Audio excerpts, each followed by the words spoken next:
शुरुआत में अमेरिका की तरफ से भेजे गए कई हथियार अपराधियों और तस्करों ने चुरा लिए हैं, जिसे ब्लैक मार्केट में बेचा जा रहा है। ब्लैक मार्केट में हथियार बेचने की खबर CNN के हवाले से हम आपको ये दिखा रहे हैं। अमेरिका के रक्षा मंत्रालय पेंटागन ने भी अपनी जांच में कहा है कि फरवरी से सितंबर 2022 के बीच भेजे गए कुछ हथियार यूक्रेनी सेना तक नहीं पहुंचे। हथियारों के गायब होने की खबर सामने आने के बाद अमेरिकी रक्षा मंत्रालय में हड़कंप मच गया है। दूसरी ओर पुतिन ने समंदर के नीले पानी में एक ऐसा चक्रव्यूह रच दिया जिसमें चार तरफ से घिर गया है नेटो। समंदर में नेटो से भिड़ंत की रूस की ऐसी तैयारी है जिसे देखकर 31 देशों के पसीने छूट गए। रूस की सेना के एक पूर्व अधिकारी ने दावा किया कि पुतिन ऐसी परमाणु मिसाइल छोड़ेंगे जो समंदर में सुनामी ले आएगी। सवाल है कि क्या लड़ेंगे बाइडेन और भुगतेगा पूरा नेटो?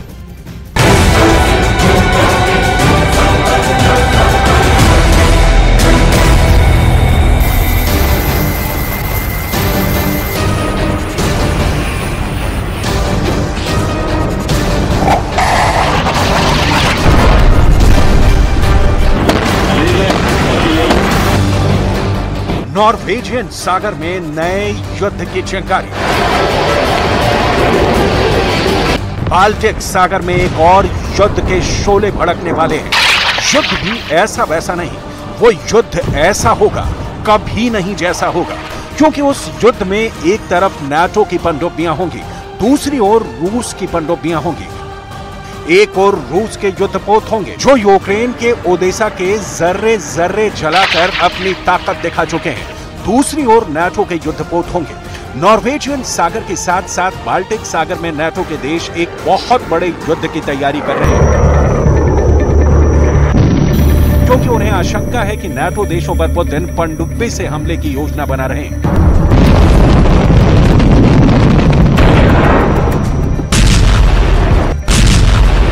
क्योंकि नाटो की सीक्रेट रिपोर्ट में कहा गया है कि यूक्रेन युद्ध से रूस की समंदर की नीचे की सेना को कोई नुकसान नहीं पहुंचा है।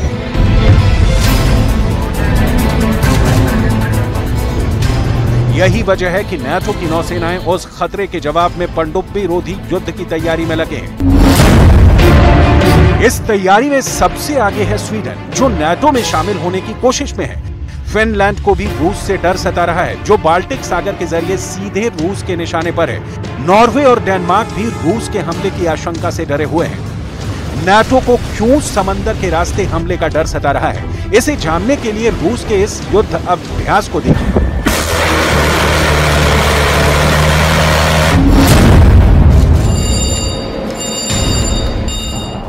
एक, दो,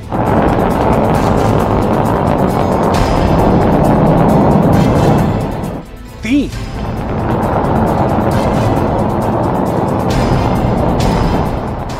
चार,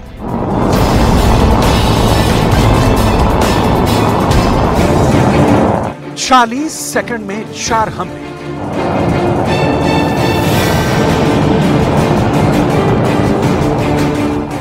चार दिशाओं में 4 ठिकाने दहले। पुतिन हुए खुद समंदर में रूस का परमाणु युद्ध।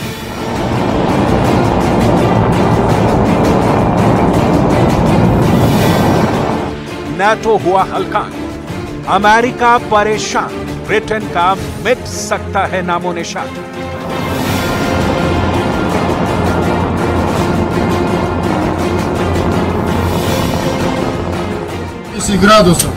दिन में समंदर के अंदर से परमाणु हमला,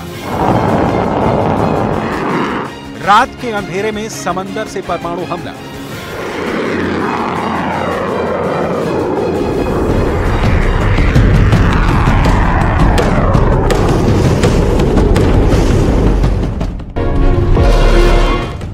ये रूस का परमाणु युद्धाभ्यास है। ये नाटो को डराने का पुतिन का प्रयास है।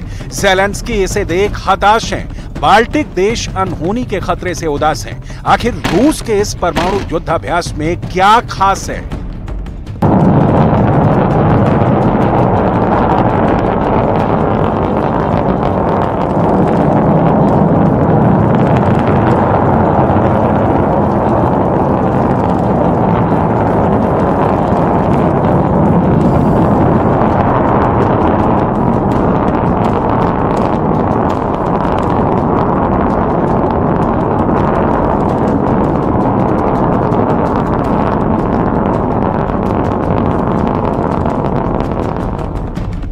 इस युद्धाभ्यास को रूस ने अपनी लड़ाकू क्षमता का विस्तार करार दिया है।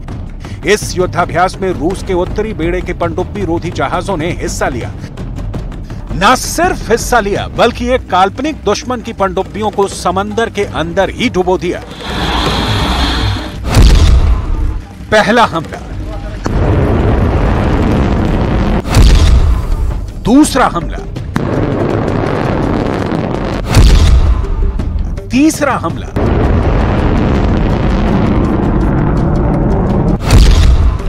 चौथा हमला, पांचवां हमला। ये हमले तो कुछ भी नहीं, रूस के युद्धपोतों ने जलजला ला दिया है। पुतिन की परमाणु सेना समंदर में कहां-कहां अड़ी हुई है, रूस की नौसेना के किस कदम से दुनिया डरी हुई है, रूस ने समंदर को क्यों बनाया न्यूक्लियर वॉर का एपिसेंटर।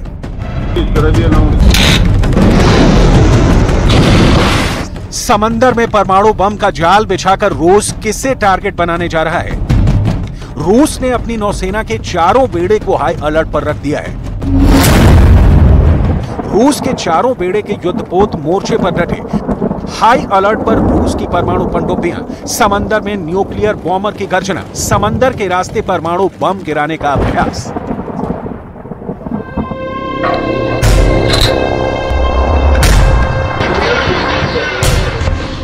रूस के राष्ट्रपति व्लादिमीर पुतिन ने उत्तरी बेड़े को सुपर अलर्ट मोड में रखा है।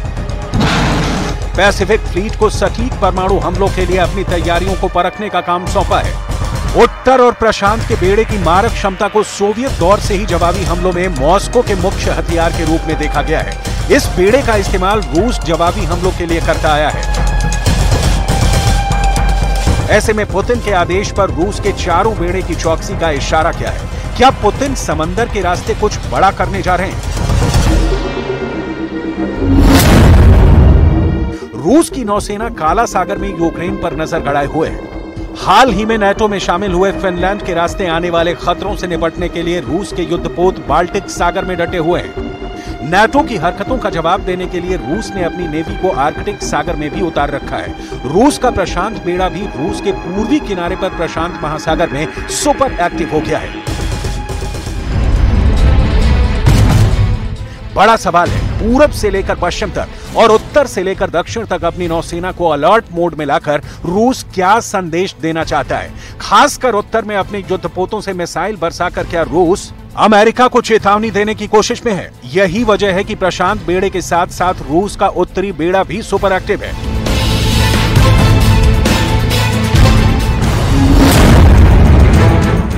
टैक्टिकल न्यूक्लियर हथियारों से लैस युद्धपोत और पनडुब्बियों को रूस ने आर्कटिक सागर और बाल्टिक सागर में एक साथ उतार दिया है। आर्कटिक सागर और बाल्टिक सागर में टैक्टिकल न्यूक्लियर हथियारों की मौजूदगी को नाटो देशों के लिए गंभीर खतरा बताया गया है। Denmark, Sweden, Finland, Estonia, Latvia, Lithuania, Poland और जर्मनी की सीमा बाल्टिक सागर से जुड़ी हुई है। वहीं आर्कटिक सागर में परमाणु हथियारों से लैस युद्धपोत और पनडुब्बियों से सीधा खतरा नॉर्वे, स्वीडन, फिनलैंड और अमेरिका तक को है।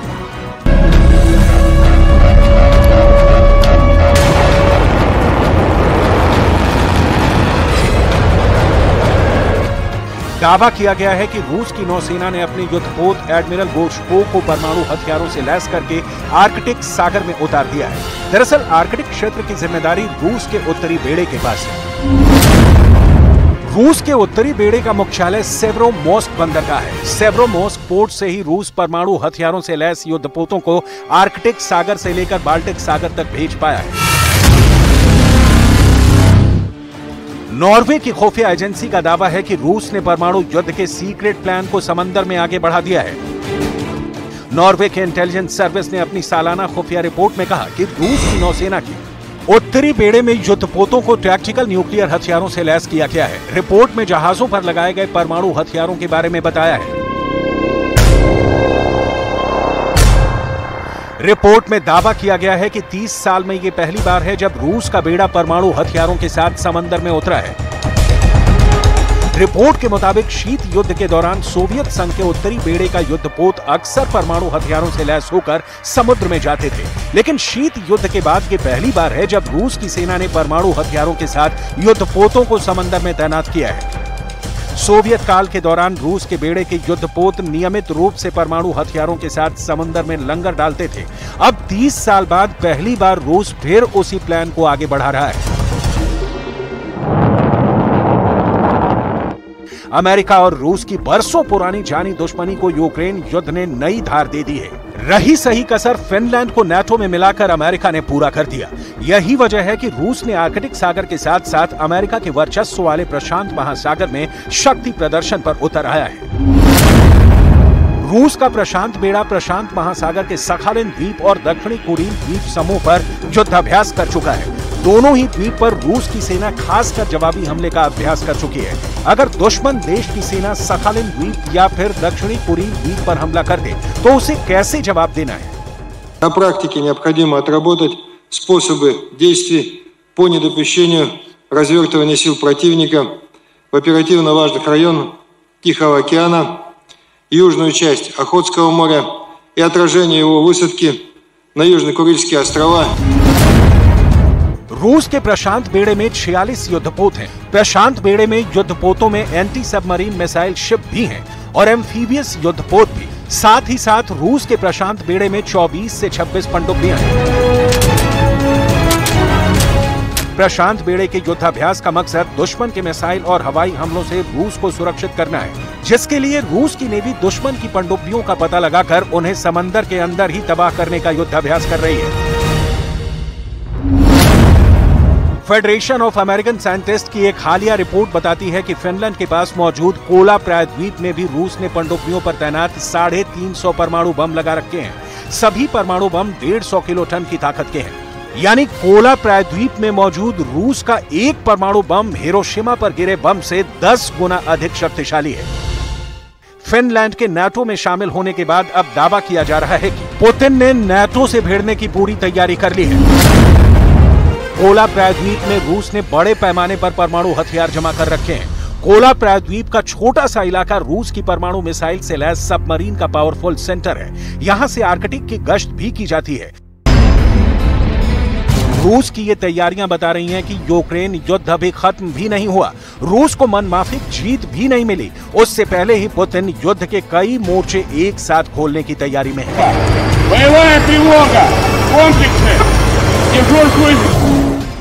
अगर नाटो के एक भी सैनिक के कदम रूस के खिलाफ पड़े तो समंदर में परमाणु बम फट जाएगा। अगर अमेरिका का एक भी जवान रोमानिया या एस्टोनिया से यूक्रेन की ओर बढ़ा तो रूस का परमाणु टॉर्पीडो ब्रिटेन की तरफ बढ़ जाएगा।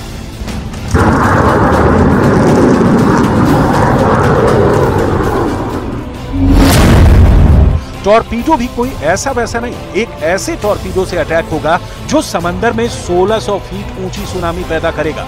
1600 फीट की ऊंचाई यानी एफिल टावर की ऊंचाई से 1.5 गुना से भी ज्यादा। फ्रांस की राजधानी पेरिस की पहचान में शुमार एफिल टावर की ऊंचाई 1083 फीट है। यानी रूस का परमाणु टॉर्पीडो समंदर में विस्फोट के बाद एफिल टावर से भी 1.5 गुना ऊंची रेडियो एक्टिव लहरें पैदा करेगा।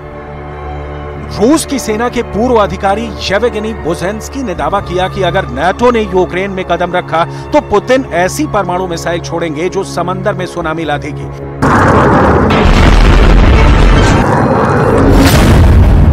इतनी ऊंची लहरें उठेंगी कि ब्रिटेन के सिर्फ चुनिंदा शहर ही नहीं, पूरा का पूरा ब्रिटेन समंदर में समा जाएगा। ऐसे में दुनिया के नक्शे से नाटो के एक बड़े देश का नाम मिट जाएगा। Принят на вооружение циркон, который, я думаю, вот-вот будет применен в ходе ведения боевых действий.